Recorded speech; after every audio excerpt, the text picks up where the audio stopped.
ఈరోజు భగవద్గీతలోని 2వ అధ్యాయమైనటువంటి సాంఖ్యయోగంలో 12వ శ్లోకం తెలుసుకుందాం.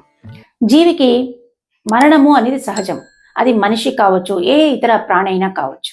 కానీ ఈ మరణంతో అంతా అయిపోతుందా, లేక మరణించిన తర్వాత కూడా మిగిలి ఉండేది ఏంటి అన్న ప్రశ్నకు శ్రీకృష్ణ పరమాత్మ ఇచ్చిన సమాధానము మనలో ఉండేటువంటి మరణ భయాన్ని పోగొడుతుంది, ఆలోచింపచేస్తుంది. కురుక్షేత్రంలో యుద్ధ భూమిలో అర్జునుడు తన బంధువులను, తన స్నేహితులను, తన గురువులను వీళ్ళందరినీ చూసి, తన ఎదురుగా నిలబడి ఉన్న వాళ్ళందరినీ చూసి తీవ్ర విషాదంలో మునిగిపోతాడు.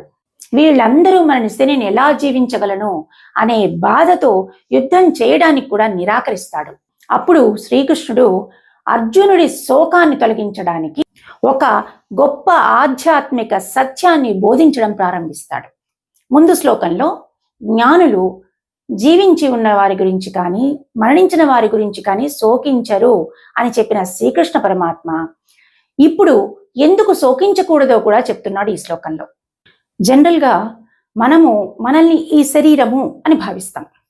అందుకే జననము, మరణము, ఎడబాటు, నష్టము ఇలాంటివన్నీ కూడా మనని బాగా కలవరపెడతాయి కదా. కానీ మన అసలు స్వరూపం ఈ శరీరం కాదు అంటే ఒప్పుకుంటారా? ఈ శరీరం నశించిపోయినా కూడా మనలో ఉన్న ఆత్మ ఎప్పటికీ నశించదు అంటే అంగీకరిస్తారా? ఇది శ్రీకృష్ణుడు అర్జునుడికి మాత్రమే చెప్పినటువంటి బోధ కాదు. మనకున్నటువంటి మరణ భయము, మనకున్నటువంటి ఆప్తుల వియోగము, మనకున్నటువంటి జీవితంలో ఉండేటువంటి నష్టాలు, కష్టాలు, అనిశ్చితి అంటే అన్సర్టెనిటీ, వీటన్నింటి వల్ల మనం అడుగడుగున బాధపడుతూనే ఉంటాం. కాబట్టి అలాంటి మనిషికి ఒక శాశ్వతమైనటువంటి ధైర్యాన్ని ఇచ్చేదే ఈ శ్లోకం. నత్వేవాహం జాతు నాసన్నత్వన్నేమే జనాధిపాః నచైవ న భవిష్యామః సర్వే వయమతః పరం. ఈ శ్లోకంలో అనుస్వరాలు అడుగడుగునా వచ్చాయి. మొదటి పాదంలో ఉంది, రెండవ పాదంలో కూడా ఉంది. మొదటి పాదంలో 2 వచ్చాయి, రెండవ పాదంలో 1 వచ్చింది. కాబట్టి అనుస్వరాలు పలికేటప్పుడు ఎలాంటి శబ్దం వస్తోందో బయటికి అది గమనించుకుంటూ పాడండి. శ్లోక ఉచ్చారణకు సంబంధించి secrets of pronunciation of shlokas అని చెప్పి వీడియో తీయడం జరిగింది. ఇది నేను ప్రతి వీడియోలో చెప్తున్నది. పైన కార్డు కూడా వస్తుంది. మీరు అది సీక్రెట్స్ ఆఫ్ ప్రొనౌన్సియేషన్ అనే కార్డు వస్తుంది. దాన్ని చూసుకుంటూ జాగ్రత్తగా ఎక్కడ ఏ వర్డింగ్ ఎలా పలకాలి, ఎలా ప్రొనౌన్సియేట్ అవుతోంది అని చూసుకొని పలకండి. శ్లోకాన్ని మళ్ళీ ఒకసారి పాడతాను, జాగ్రత్తగా వినండి. నత్వేవాహం జాతు నాసన్నత్వన్నేమే జనాధిపాః నచైవ న భవిష్యామః సర్వే వయమతః పరం. ఇప్పుడు శ్లోకార్థం తెలుసుకుందాం. ఓ అర్జున, నేను, నీవు, ఈ రాజులందరూ గతంలో లేమని కాదు, అలానే భవిష్యత్తులో కూడా ఉండమనేది కాదు. ఆత్మకు జననం లేదు, మరణం లేదు.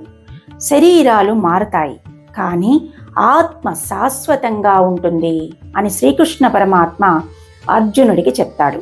ఈ శ్లోకం ద్వారా భగవానుడు తత్వమసి వాక్యోపదేశం చేస్తున్నాడు అర్జునుడికి.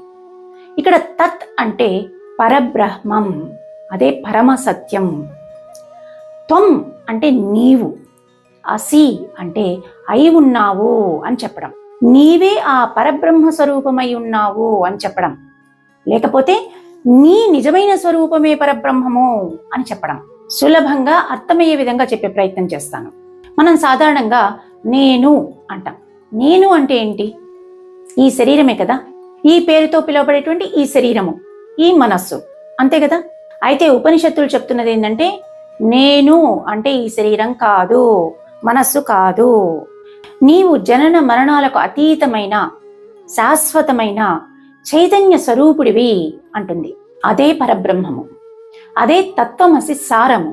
ఈ భగవద్గీత అనేది అష్టాదశ పురాణాలు, నవ వ్యాకరణాలు, చతుర్వేదాలు వీటన్నింటినీ మదించగా వచ్చినటువంటి సారము. కాబట్టి భగవద్గీత కూడా చెప్పేది నీవు అన్నది శరీరం కాదు, నీవు అన్నది దానికన్నా అతీతమైనటువంటి శక్తి, అదే చైతన్యము, అదే శాశ్వతము అని చెప్తుంది. ఉదాహరణకి సముద్రంలో ఎన్నో అలలు వస్తుంటాయి. ప్రతి అల వచ్చిన ప్రతి అల కూడా ఒక్కొక్క రూపంతో వస్తుంటుంది. కానీ అన్ని అలల వెనకాల ఉండేటువంటి స్వరూపం ఏంటి? నీరే కదా, అదే పరబ్రహ్మము. అలాగే మనుషులం కూడా, మనుషులే కాదు అన్ని జీవకోటి ఏదైనా సరే, ఏ ప్రాణి అయినా కూడా మనకు కనిపించే రూపము, శరీరము అనేది శాశ్వతం కాదు. ఇది రూపం మాత్రమే, బయటికి కనిపించే రూపం మాత్రమే. ఇది అసలు కాదు. కానీ దాని అసలు స్వరూపం ఏంటి? ఆత్మ, అదే నిత్యము సత్యము అని చెప్తుంది.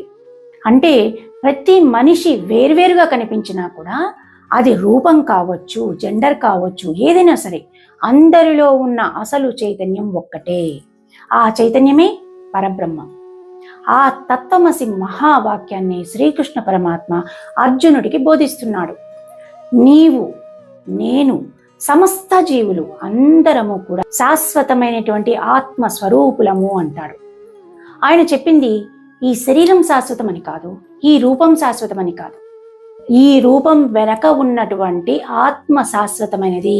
అది గురువైనా కావచ్చు, శిష్యుడైనా కావచ్చు, బంధువైనా కావచ్చు, స్నేహితుడైనా కావచ్చు, ఎవరైనా సరే. కానీ ఇక్కడ ఒక ప్రశ్న వస్తుంది, జనన మరణాలకు అతీతంగా ఉండే వాళ్ళు దేవతలు అవుతారు కదా, మనుషులు ఎలా అవుతారు అని.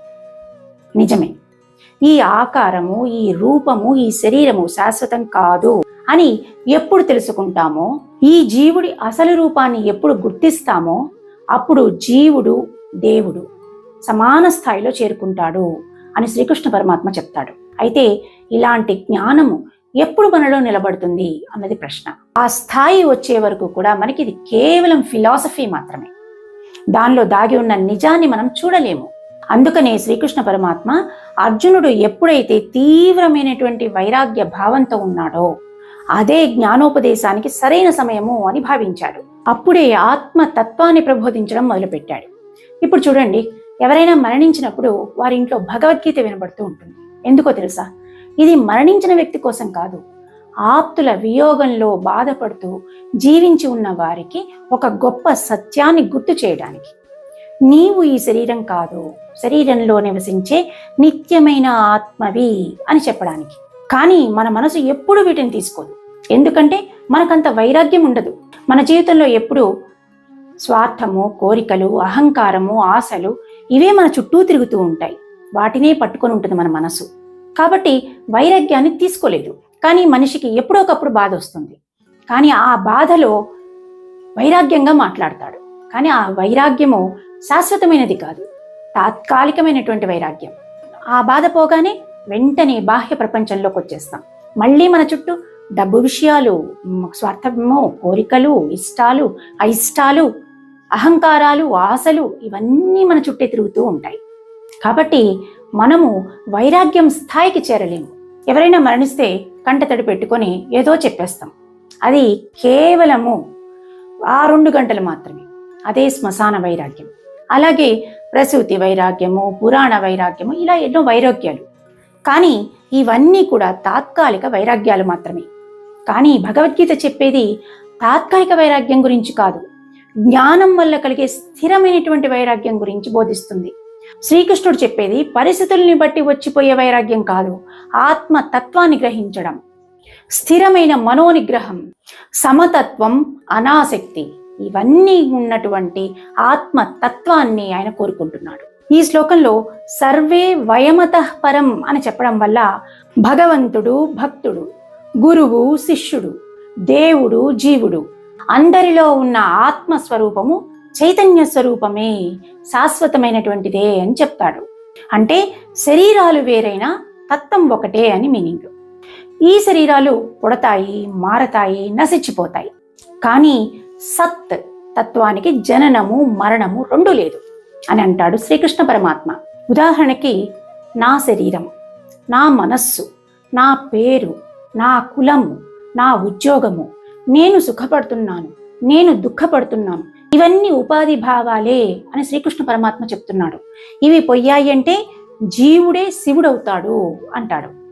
ఇంకొంచెం క్లియర్గా అర్థమయ్యేటట్టు చెప్పే ప్రయత్నం చేస్తాను.